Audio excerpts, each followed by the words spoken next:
Drop it.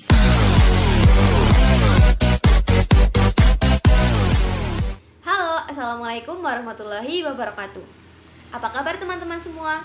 Semoga senantiasa sehat dan diberikan keberkahan oleh Tuhan Yang Maha Esa. Amin ya rabbal alamin. Teman-teman tahu tidak bahwasanya setiap kita adalah seorang pemimpin loh, minimal memimpin diri kita sendiri. Bahkan ada salah satu hadis yang menyebutkan bahwa setiap kalian adalah pemimpin dan setiap pemimpin akan dimintai pertanggungjawaban atas yang dipimpinnya. Nah, pada kesempatan kali ini kami dari kelompok 5 akan mempresentasikan mengenai leadership atau kepemimpinan. Nah, sebelum masuk ke materi, izinkan kami untuk memperkenalkan anggota dari kelompok kami terlebih dahulu. Yang pertama, ada saya, Dinda Ayu Wulandari dengan NIM 151141905. Assalamualaikum warahmatullahi wabarakatuh. Perkenalkan, nama saya Tazkia Nada Nabila dengan NIM 15114190115. Perkenalkan, nama saya Mufidah dengan NIM 15114190019. Perkenalkan, nama saya Afifan Nurlaida Fatih dengan NIM 1511419022. Halo, perkenalkan saya Tiara Ayu Arlina dengan NIM 15114190023. Perkenalkan, nama saya Salsabila Hanifah Suwarto dengan NIM 15114194040. Oke, baiklah, pada kesempatan kali ini kami akan mempresentasikan mengenai materi kepemimpinan atau leadership dalam konteks psikologi industri dan organisasi. Pada materi kali ini terdapat 6 subbab yang akan kita bahas bersama-sama, yaitu yang pertama mengenai pengertian dan teori-teori kepemimpinan, yang kedua ada kepemimpinan karismatik dan kepemimpinan transformasional, kemudian yang ketiga ada kepemimpinan yang autentik, yaitu mengenai etika dan kepercayaan, kemudian yang keempat ada mengenai program pendampingan, yaitu untuk masa mendatang, kemudian yang kelima ada tantangan-tantangan dalam membangun kepemimpinan, dan yang terakhir atau yang keenam yaitu mengenai bagaimana cara menemukan dan menciptakan para pemimpin yang efektif. Oke, langsung saja kita ke materinya ya, jangan lupa disimak. Materi yang pertama yaitu pengertian dan teori-teori kepemimpinan akan disampaikan oleh saya sendiri. Pengertian dari kepemimpinan yaitu merupakan kemampuan seseorang untuk mempengaruhi suatu kelompok untuk dapat mencapai tujuan atau visi misi yang telah ditetapkan bersama. Nah, menurut Stephen P. Robbins, kepemimpinan merupakan tanggung jawab atau keadaan seseorang untuk mempengaruhi suatu kelompok untuk mencapai serangkaian tujuan atau goals yang telah ditentukan.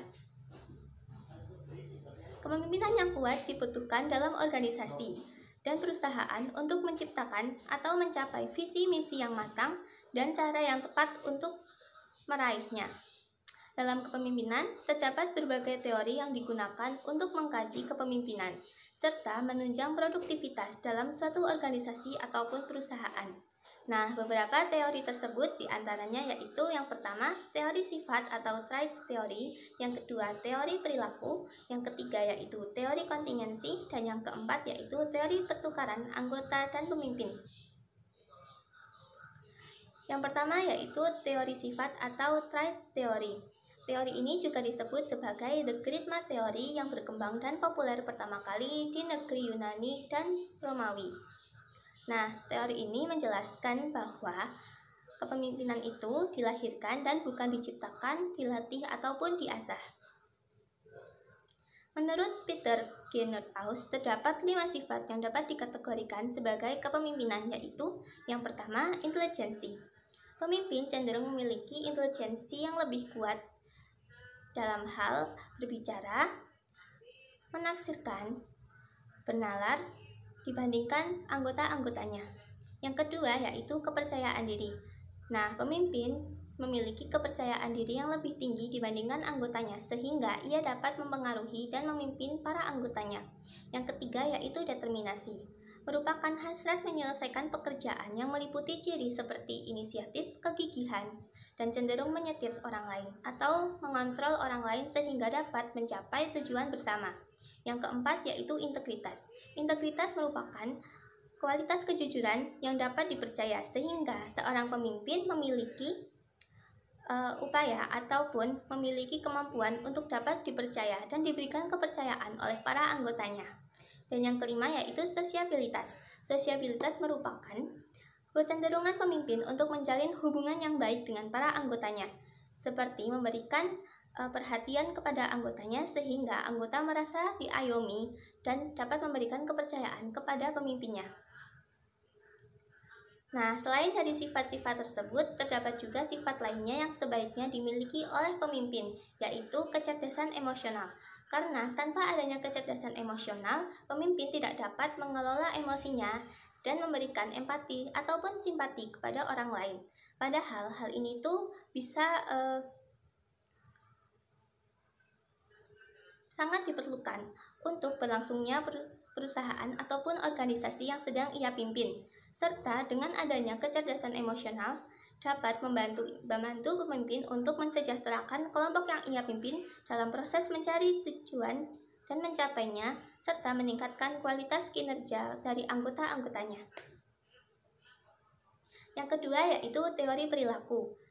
Nah, terdapat 5 kategori dari teori perilaku ini, yaitu yang pertama, perilaku kepemimpinan yang menunjukkan bahwa individu dapat dilatih untuk memiliki sikap kepemimpinan.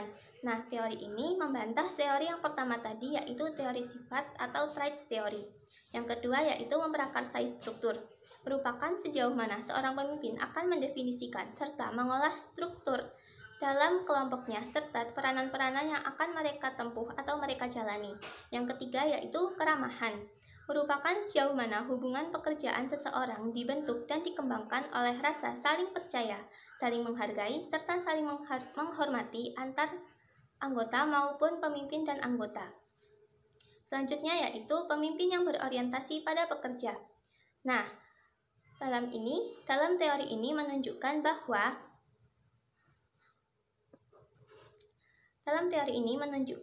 bahwa menekankan pada hubungan interpersonal dengan menempatkan kepentingan pribadi dan kebutuhan dari para pekerja, serta dapat menerima perbedaan individual antar pekerja. Dan yang terakhir yaitu pemimpin yang berorientasi pada produksi. Nah, perilaku ini menekankan pada aspek teknis ataupun tugas dari pekerjaan yang berfokus pada pencapaian tugas dari kelompok. Sekian materi dari saya, akan dilanjutkan oleh rekan saya. Di sini saya akan menjelaskan mengenai teori kontingensi. Nah, teori kontingensi ini menyatakan bahwa kepemimpinan adalah suatu proses di mana seorang pemimpin dalam melakukan sesuatu itu bergantung dengan situasinya. Nah, di sini terdapat 4 pendekatan. Yang pertama adalah model Fiedler. Nah, model Fiedler ini menyatakan bahwa kinerja kelompok yang efektif itu bergantung pada kecocokan yang tepat antara gaya pemimpin dan juga situasi yang memberikan kendali pada pemimpin tersebut. Nah, di sini ada 3 hal yang dibahas.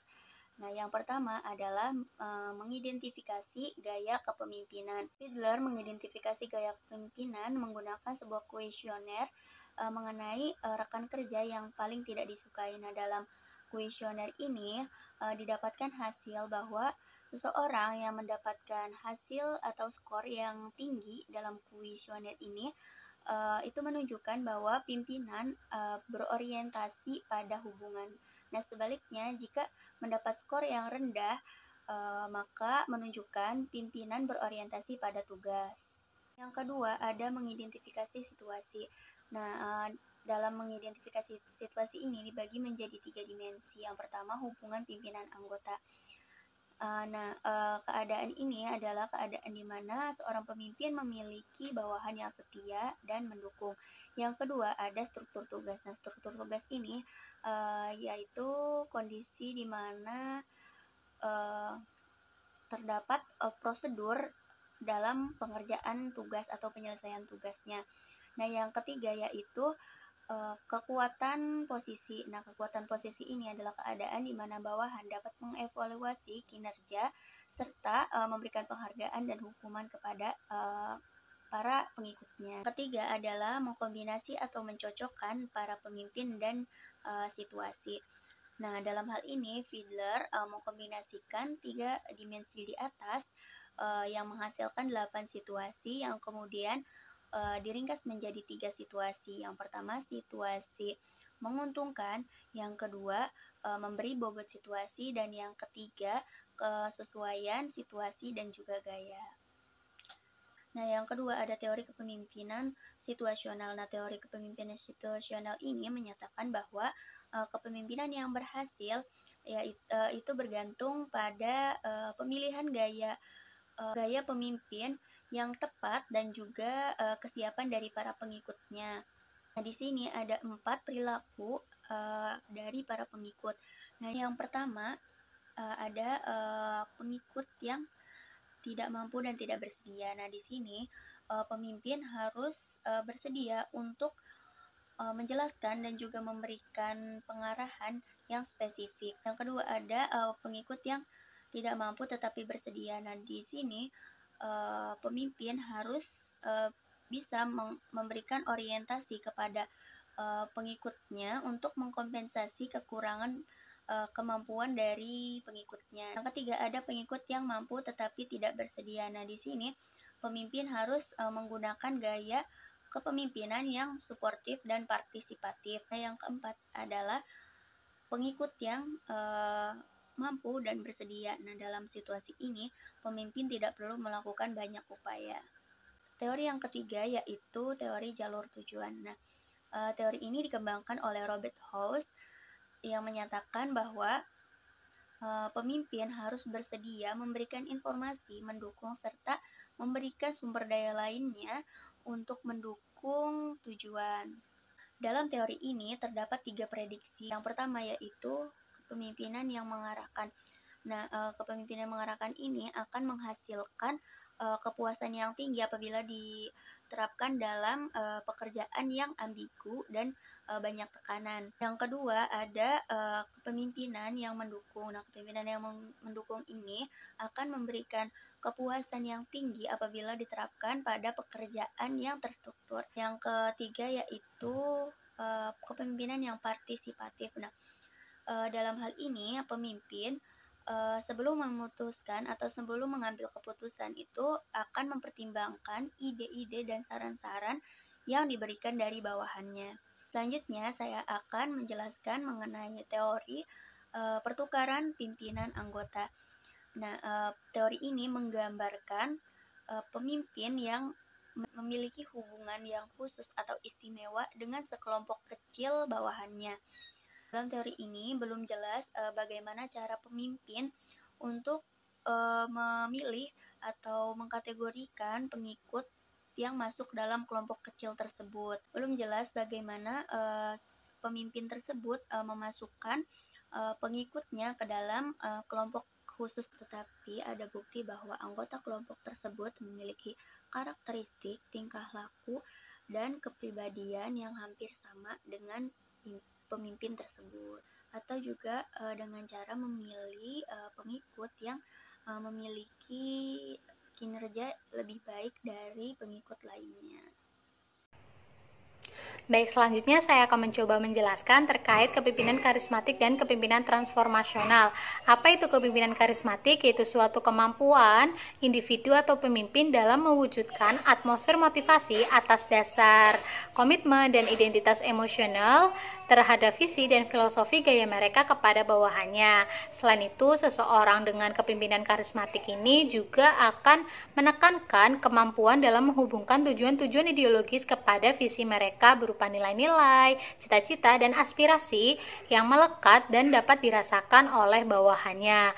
Menurut Yukil dalam Kori 2013 juga menjelaskan ciri-ciri dan karakteristik yang melekat dalam kepemimpinan karismatik. Yang pertama yaitu memiliki kebutuhan akan kekuasaan yang tinggi, memiliki keyakinan tinggi, serta memiliki pendirian yang kuat terkait keyakinan dan idealis yang mereka punya. Nah, selanjutnya ada perilaku dan proses nih yang bagaimana sih kepemimpinan karismatik akan mempengaruhi bawahannya. Nah, yang pertama itu perilaku terlebih dahulu. Perilaku seorang karismatik yaitu akan menyampaikan isi secara menarik, menyampaikan dengan komunikasi yang kuat dan ekspresif, dan yang ketiga akan mengambil resiko pribadi dan mengambil pengorbanan diri untuk mencapai visi tersebut. Dan yang keempat yaitu akan menyampaikan harapan-harapan tinggi. Yang kelima yaitu akan meyakinkan atau menampilkan keyakinan kepada bawahannya serta akan menerapkan atau pembuatan peran model perilaku yang konsisten terhadap visi mereka. Nah, selanjutnya ini ada 3 proses nih yang bagaimana sih kepemimpinan karismatik akan mempengaruhi bawahannya. Nah, yang pertama itu ada proses identifikasi pribadi. Seorang pemimpin akan mempengaruhi bawahannya, dan apabila terjadi proses identifikasi pribadi yang kuat, para bawahan akan meniru perilaku pemimpinnya dan memberikan upaya tambahan untuk menyenangkan pemimpin. Nah, selanjutnya itu ada internalisasi nilai. Internalisasi akan terjadi saat pencapaian sasaran tugas menjadi sebuah cara bawahan atau pengikut untuk menampilkan nilai dan budaya sosial yang mereka punya. Meskipun dari pemimpin akan mempengaruhi nilai baru, tetapi pemimpin juga menekankan untuk meningkatkan nilai yang sudah bawahan atau pengikut punya, serta menghubungkannya dengan sasaran tugas yang baru. Nah, selanjutnya itu dari prosesnya itu ada memperkuat keyakinan bahwa pengikut atau bawahan juga bisa menyelesaikan sasaran tugas yang sulit, seperti itu. Nah, setelah menjelaskan beberapa, banyak yang disebutkan positif terkait kepemimpinan karismatik, tetapi pada dasarnya dalam kepemimpinan karismatik memiliki sisi gelap, yaitu di mana kepemimpinan karismatik, tidak semua pemimpin karismatik akan mengutamakan kepentingan organisasi dibandingkan kepentingan pribadinya, tetapi di mana kebanyakan atau di luar sana tidak sedikit dari kepemimpinan karismatik akan memanfaatkan kekuasaannya untuk mencapai atau membuat suatu perusahaan sesuai dengan citranya sendiri, dan secara egois ia juga akan menempatkan tujuan-tujuan atau kepentingan-kepentingan pribadinya di atas tujuan organisasi. Baik, selanjutnya akan mencoba menjelaskan terkait kepemimpinan transformasional. Apa sih itu kepemimpinan transformasional? Yaitu seorang pemimpin akan menginspirasi dan mempengaruhi bawahannya untuk bertindak melampaui dari kepentingan dirinya demi kepentingan organisasi. Menurut Yuki dalam KORI 2013 juga menjelaskan nih, dapat dilihat dari kepemimpinan transformasional yaitu ia akan memiliki komitmen yang tinggi, motivasi yang tinggi, serta adanya kepercayaan dari bawahan, sehingga dari bawahan akan dalam menjalankan tugas mengutamakan tujuan dari organisasi, tidak hanya sekedar dalam mencapai tujuannya pribadi. Nah, selanjutnya itu ada kemampuan yang dimiliki oleh kepemimpinan transformasional, yaitu menurut Bas dalam KORI 2013 terdapat kemampuan yang dimiliki oleh kepemimpinan transformasional. Yang pertama yaitu menstimulasikan semangat para pengikutnya untuk memiliki perspektif baru terkait pekerjaannya. Nah, yang kedua yaitu mengembangkan tingkat kemampuan dan tingkat potensinya bagi para pengikutnya. Dan yang ketiga itu akan memotivasi pengikutnya untuk melihat kepentingannya masing-masing yang kemudian dapat bermanfaat bagi kepentingan organisasi. Selanjutnya itu ada 7 prinsip nih dalam kepemimpinan transformasional. Yang pertama yaitu simplifikasi, yaitu menjadikan visi bersama sebagai tujuan utama. Yang kedua yaitu motivasi, yaitu dapat memikat atau memperoleh komitmen dari pengikut untuk mencapai visi yang telah disepakati bersama, kemudian dengan mengoptimalkan, kemudian memotivasi serta memberi energi pada pengikutnya dapat berupa pemberian tugas yang menantang serta memberikan kebebasan untuk berproses secara kreatif dalam memecahkan masalah ataupun membuat keputusan. Selanjutnya ada inovasi. Inovasi ini yaitu kemampuan dalam keberanian serta tanggung jawab dalam melakukan perubahan jika ada tuntutan untuk melakukan perubahan. Nah, selanjutnya itu ada fasilitasi, yaitu kemampuan dalam memfasilitasi pembelajaran dalam organisasi baik secara individual, kelembagaan, ataupun kelompok sehingga dapat meningkatkan pengetahuan dan intelektual dalam terhadap orang-orang yang terlibat di dalamnya. Nah, selanjutnya itu ada mobilitas, yaitu kemampuan dalam mengarahkan sumber daya yang ada untuk melengkapi atau memperkuat untuk mencapai visi dan tujuan. Nah, selanjutnya itu ada siap siaga, yaitu kemampuan untuk terus belajar tentang diri mereka sendiri dan menyambut perubahan yang ada dengan sudut pandang yang positif. Dan yang terakhir yaitu ada tekad. Tekad itu memiliki keyakinan dan tekad untuk terus berusaha dengan terbaik dalam menyelesaikan sesuatu sampai akhir, dan perlu adanya kedisiplinan spiritual, emosi, dan fisik serta komitmen untuk mencapai hal tersebut. Baik, di sini saya akan menjelaskan tentang kepemimpinan autentik, etika, dan kepercayaan. Pada umumnya, kepemimpinan autentik ini merupakan suatu cara yang menjanjikan untuk berpikir mengenai etika dan kepercayaan di dalam sebuah kepemimpinan, karena menitik beratkan pada aspek moral yang dimiliki oleh seorang pemimpin. Nah, para pemimpin autentik itu mengetahui siapa mereka, mengetahui apa yang mereka yakini, dan apa yang mereka nilai. Kemudian mereka akan bertindak sesuai nilai-nilai yang sudah ditetapkan. Nah, serta meyakini secara terbuka dan berterus terang kepada para pekerjanya. Nah, kualitas utama yang dihasilkan oleh kepemimpinan autentik ini tuh adalah kepercayaan. Biasanya orang-orang itu akan memandang kepemimpinan tersebut tuh sebagai kepemimpinan yang beretika. Di sini tuh ada para pemimpin autentik itu memiliki beberapa ciri seperti membagi informasi, mendorong komunikasi terbuka, dan selalu melekat pada idealismenya. Nah, sehingga orang-orang tuh menaruh kepercayaan kepada mereka. Nah, yang kedua itu ada menurut Muhammad tahun 2006. Nah, kajian ini tuh mengenai kepemimpinan autentik kebanyakannya tuh menghubung-kaitkannya tuh dengan pendekatan psikologi, yaitu ada kesadaran diri, proses keadilan, tingkah laku autentik, dan perhubungan keaslian.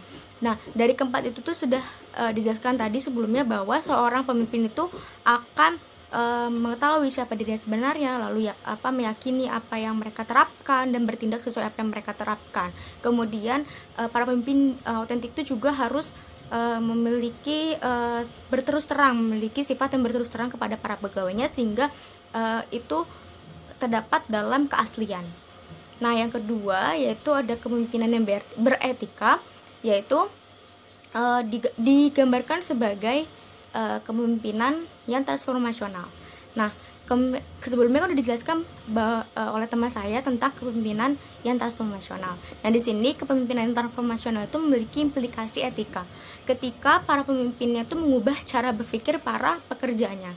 Nah, kepemimpinan transformasional itu kan memiliki sebuah karisma, adanya karisma kan. Tetapi adanya karisma itu juga memiliki komponen etika. Kenapa? Karena tidak semua para pemimpin itu menggunakan karismanya untuk kepentingan bersama. Ada juga yang menggunakan karismanya itu untuk meningkatkan kekuasaannya, atau para pengikutnya itu diarahkan untuk melayani diri sendiri gitu, melayani diri sendiri hingga akhir pekerjaan. Jadi di sini tuh sudah masuk bahwa pemimpin tersebut hanya ingin mementingkan dirinya sendiri tanpa harus mementingkan para pegawainya juga. Nah, dalam sebuah studi itu ada 2.572 pasukan tentara Amerika Serikat menekankan bahwa kepemimpinan yang beretika itu tidak hanya mempengaruhi para pengikutnya secara langsung, tapi juga di seluruh level organisasi, karena pemimpin tersebut tuh menciptakan suatu budaya etika. Sehingga ketika ada level kepemimpinan yang rendah itu diharapkan untuk mengikuti atau mematuhi metode-metode etika yang tepat agar memperlancar sebuah proses kepemimpinan tersebut.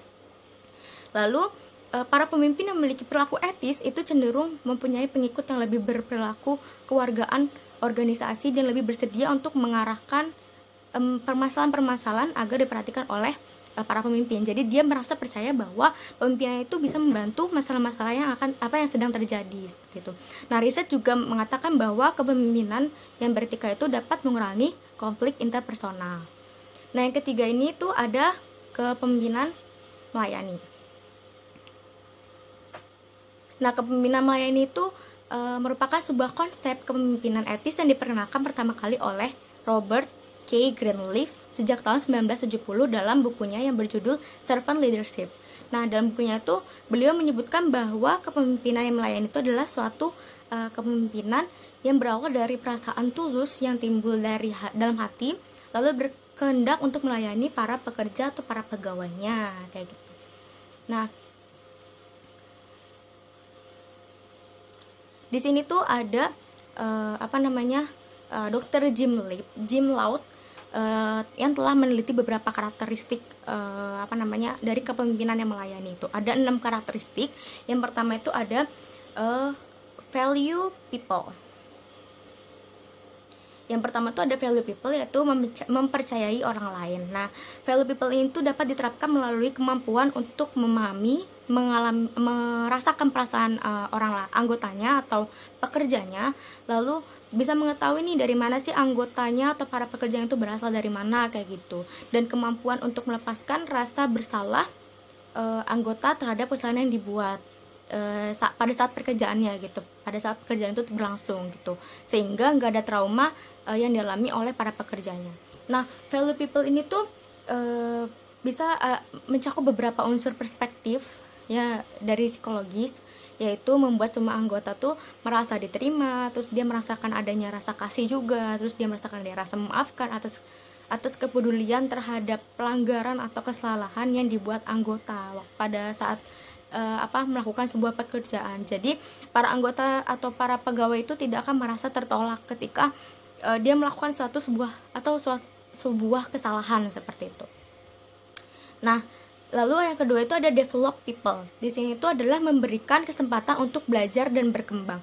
Nah, di sini tuh dengan memprioritaskan pengembangan karyawan sebagai hal yang utama itu, secara tidak langsung pemimpin akan mengerahkan menuju keberhasilan jangka panjang bagi para pekerjanya dan sekaligus perusahaannya. Nah, gimana sih caranya agar memberikan kesempatan para pegawainya itu untuk belajar terus berkembang kayak gitu. Jadi di sini tuh pemimpin bisa melakukannya dengan memberikan pelatihan yang bertujuan untuk meningkatkan profesionalitas terus dan kompetensi karyawan, terus baik yang bersifat hard skill maupun soft skill. Kemudian pemimpin juga bisa memberikan teladan atau peraturan tertentu yang bertujuan untuk meningkatkan disiplin diri, terus profesionalitas serta integritas karyawan. Nah, yang ketiga tuh ada build community. Nah, build community itu adalah sebuah kayak membangun hubungan personal yang kuat. Jadi build community itu adalah kemauan pemimpin yang melayani untuk mengambil tanggung jawab atas institusi yang lebih besar dan untuk melayani bukan sebatas kontrol diri dan kepentingan diri sendiri saja. Ini menurut Spears tahun 95. Nah, menurut Spears juga nih, pemimpin yang melayani itu harus bisa berusaha untuk membangun suatu hubungan yang erat gitu. Sebagaimana layaknya sebuah keluarga di antara sesama anggota yang bekerja dalam organisasi atau perusahaan seperti itu. Lalu ada yang keempat tuh display authenticity. Display authenticity itu merupakan bertanggung jawab dan terbuka dengan orang lain. Jadi menurut Russell and Stone authenticity itu tuh merupakan masalah integritas pada diri pemimpin yang melayani serta kepatuhan terhadap norma-norma moral, terus memikul tanggung jawab dan melakukannya dengan kerelaan hati seperti itu. Nah, authenticity ini tuh berkaitan erat dengan ungkapan kayak true self. Bagaimana seorang pemimpin itu melayani atau mengekspresikan dirinya dengan cara yang konsisten dalam hal pikiran dan perasaan. Nah, authenticity ini tuh tentang seorang pemimpin yang melayaninya tuh dengan sikap yang jujur terhadap diri sendiri dan komitmen untuk melayani anggotanya gitu. Jadi pemimpin yang melayani ini tuh harus memiliki karakteristik atau sifat display authenticity, yaitu bertanggung jawab dan terbuka kepada para pegawainya atau para pekerjanya. Lalu ada provide leadership, yaitu memberikan perspektif masa depan. Ini maksudnya bagaimana sih kok memberikan perspektif masa depan gitu. Nah, menurut Lantu tahun 2007 itu mengatakan bahwa seorang pemimpin sejati itu harus memiliki keberanian maupun penglihatan yang luas. Jadi ia harus menjadi seorang perintis dan bukan hanya sebagai orang yang memelihara para pegawainya itu. Ia harus memastikan agar anggotanya itu memahami apa yang pemimpin harapkan dari anggotanya, lalu hal tersebut tuh bisa bermanfaat bagi anggota serta organisasi perusahaan. Jadi pada provide leadership ini tuh pemimpin harus memberikan gambaran yang luas tentang kemajuan, tentang apa yang akan dicapai dengan perusahaannya, tentang apa yang akan mereka targetkan kepada para pegawainya atau para pekerjanya, sehingga para pegawai itu akan merasakan bahwa oh ternyata ini yang pemimpin kami harapkan kayak gitu. Lalu dengan begitu pegawai juga bisa merasakan bahwa oh ternyata bisa bermanfaat, mungkin bisa jadi pendapatannya akan meningkat, atau ada gaji yang lebih, atau ada atau ada reward yang lain. Lalu juga bagi perusahaannya itu akan memberikan manfaat yang besar juga, seperti itu. Nah, yang terakhir itu ada share leadership, yaitu penyebaran kekuasaan yang sehat. Nah, karakteristik share leadership ini tuh merupakan karakteristik yang rendah hati yang harus dimiliki oleh pemimpin. Jadi share leadership itu mengacu pada kemampuan untuk menempatkan prestasi dan bakat anggota dalam perspektif yang tepat. Nah, maksudnya penyebaran kekuasaan yang sehat itu seperti apa sih? Jadi para pemimpin ini tuh harus berani mengakui bahwa mereka tuh melakukan sebuah pekerjaan itu atas campur tangan dari para pegawainya, atau atas campur tangan dari orang yang terlibat, seperti itu. Jadi jadi para pemimpin tersebut tuh akan memberikan apresiasi atas prestasi yang sudah dicapai dengan cara saya melakukan pekerjaan ini bersama dengan rekan saya melakukan pekerjaan ini bersama dengan para pegawai-pegawai saya, kayak gitu. Jadi mereka berani mengakui bahwa mereka itu bekerja bersama para pegawainya gitu, tidak bekerja secara sendiri, seperti itu. Nah, lalu ada cara mengembangkan kepercayaan. Nah, cara mengembangkan kepercayaan itu ada 3, yaitu integritas, kebajikan, dan kemampuan. Integritas itu adalah mengacu pada kejujuran dan kebenaran. Jadi ada suatu penelitian, yaitu ketika suatu perusahaan pegawainya itu disuruh memilih 28 atribut kepemimpinan. Jadi kepemimpinan apa nih yang harus ada gitu ya. Jadi hal apa yang harus ada dalam kepemimpinan, kayak gitu. Nah, jadi para pegawai tersebut yang ada di beberapa perusahaan itu memilih bahwa integritas dan kejujuran itu yang paling utama. Kenapa? Karena dengan adanya integritas dan kejujuran yang diutamakan itu akan memiliki konsistensi tindakan dengan yang dikatakan. Jadi tindakan yang mereka lakukan itu sesuai dengan apa yang dikatakan, seperti itu. Lalu yang kedua itu ada kebajikan. Di sini ada kebajikan berarti orang yang dipercaya akan memikat hati. Maksudnya apa sih? Jadi dengan orang yang dipercaya itu yang memikat hati itu bahkan ketika kita tidak sejajar dengan mereka atau itu tidak dapat dirasakan gitu. Jadi misal orang tersebut itu tidak ada di samping kita atau tidak ada di area di sekitar kita, tapi kita bisa merasakan bahwa orang tersebut itu ternyata bisa dipercaya, seperti itu. Jadi hal tersebut itu merupakan bagian dari ikatan emosional di antara para pemimpin dengan pengikutnya atau para pekerjanya, kayak gitu. Lalu ada kemampuan mencangkup pengetahuan dan keahlian teknik individu serta personal. Jadi para pemimpin itu wajib memiliki kemampuan yang mencakup pengetahuan serta keahlian teknik dari individu serta interpersonalnya. Lalu ada kepercayaan sebagai sebuah proses. Nah, para pemimpin ini tuh perlu untuk menunjukkan bahwa mereka memiliki integritas, kebajikan, dan kemampuan dalam suatu situasi.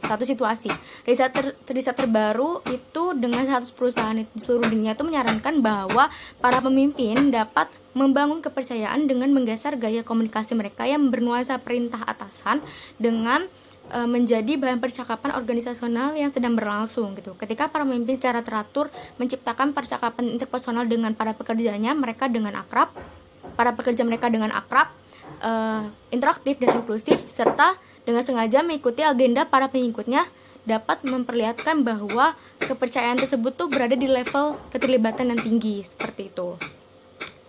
Oke, selanjutnya tuh yang terakhir ada konsekuensi dari kepercayaan.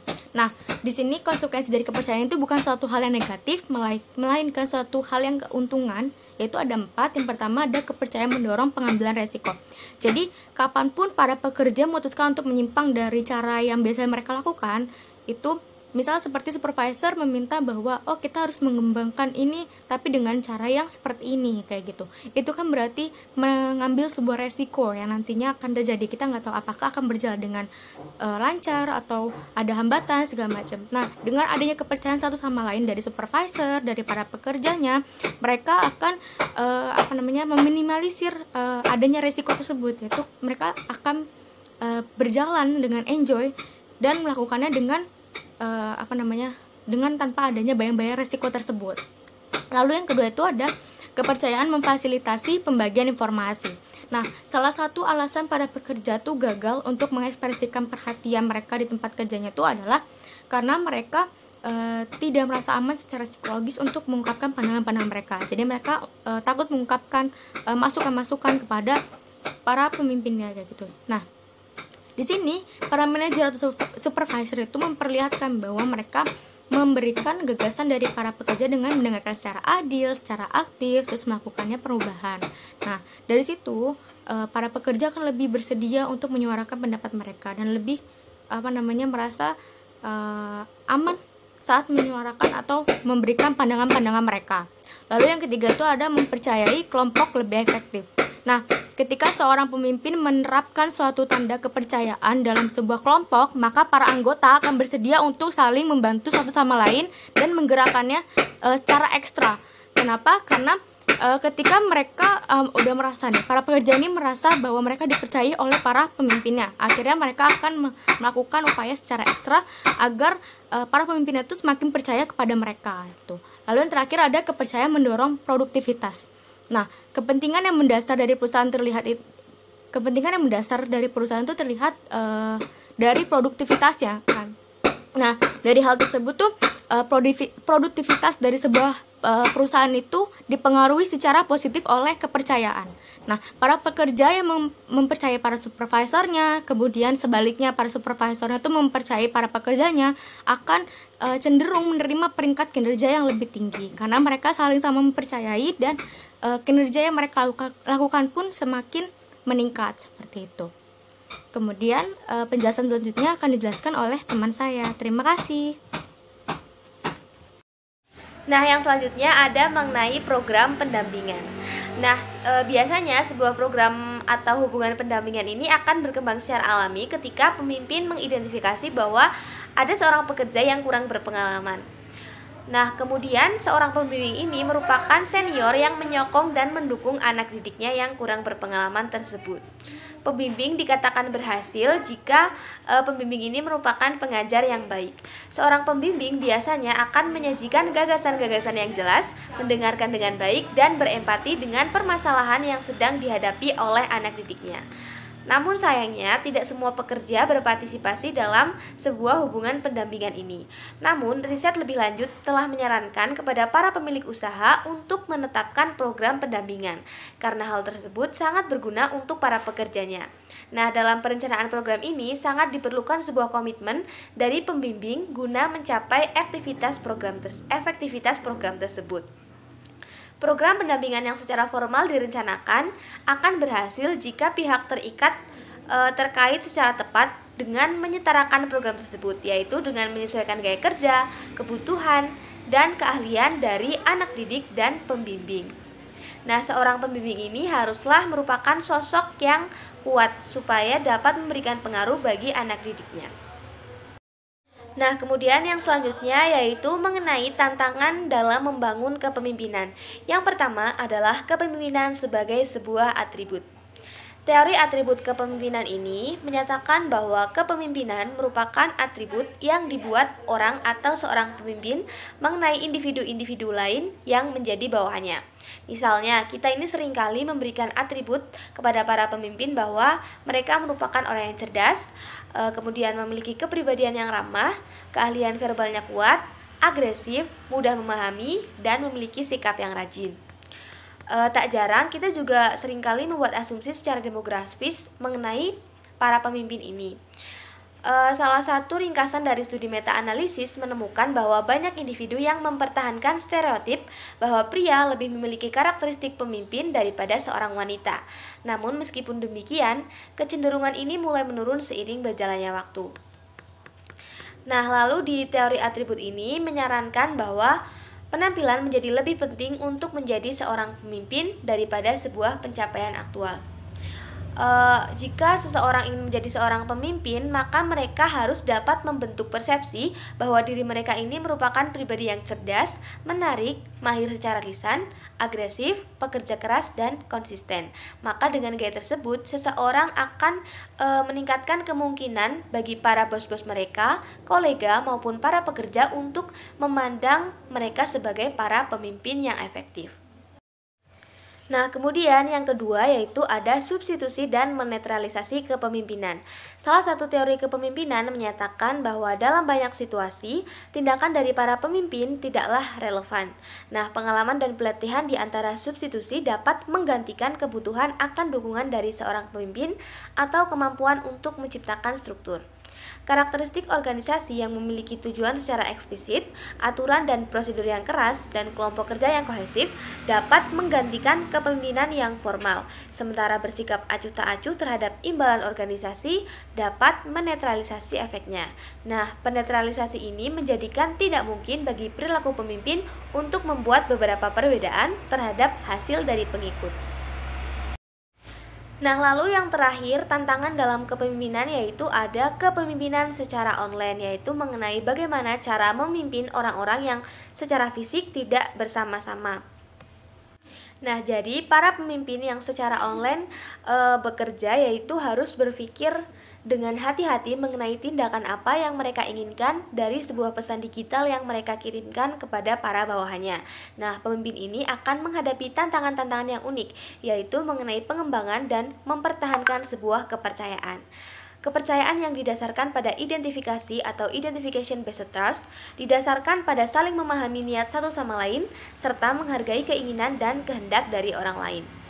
Nah, pada intinya kepemimpinan secara online ini menitikberatkan pada keahlian kepemimpinan yang mencakup kemampuan untuk mendukung, mempercayai, dan menginspirasi dalam berkomunikasi melalui media elektronik, serta mampu membaca emosi yang terkandung dalam pesan digital dari orang lain secara akurat.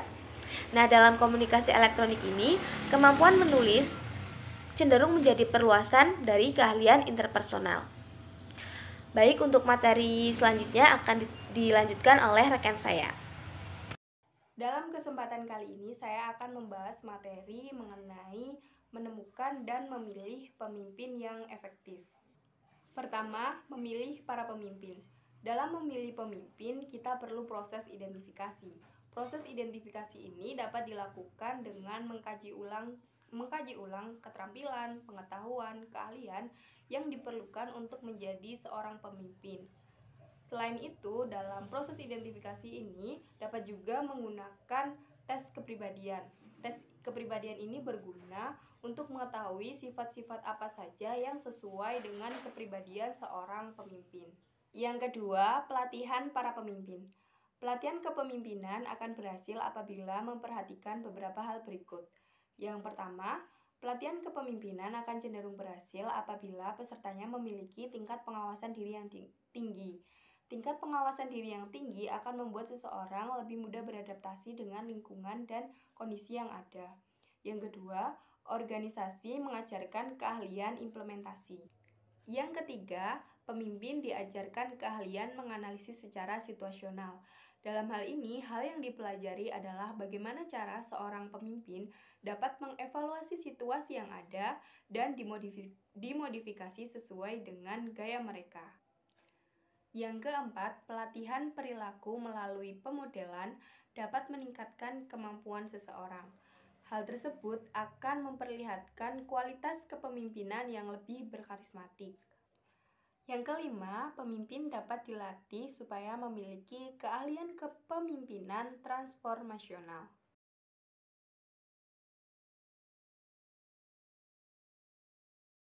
Baik, itulah tadi materi yang dapat kami sampaikan. Kurang lebihnya kami mohon maaf.